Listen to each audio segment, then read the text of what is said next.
Hello বন্ধুরা, তো আজকে যখন আমি পনির বানাবো ঘরে, তো প্রথমে হাফ লিটার দুধ নিচ্ছি, ভালো করে গরম করে নেব।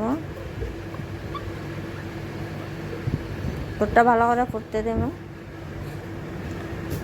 দুধটা 1 মিনিটের মতো ভালো ঠান্ডা হইতে দেব।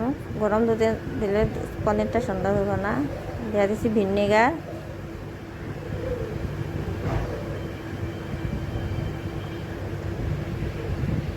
তো তখন আমার চানাটা কি সুন্দর হয়েছে।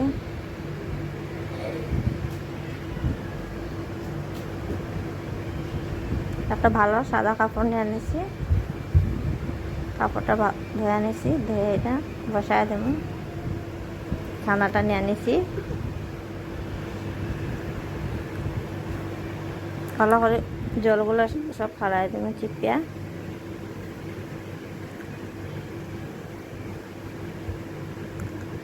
টাইট করে বাঁধে নেব।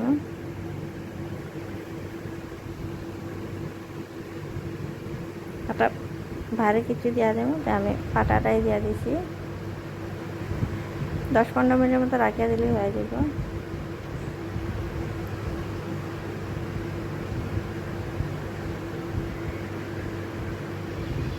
যখন হয়ে গেছে, চাকু দিয়ে পিস পিস করে নেব।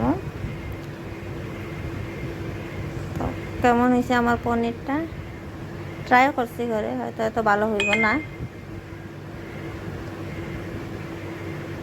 আপনাদের সাথে শেয়ার করলাম। তখন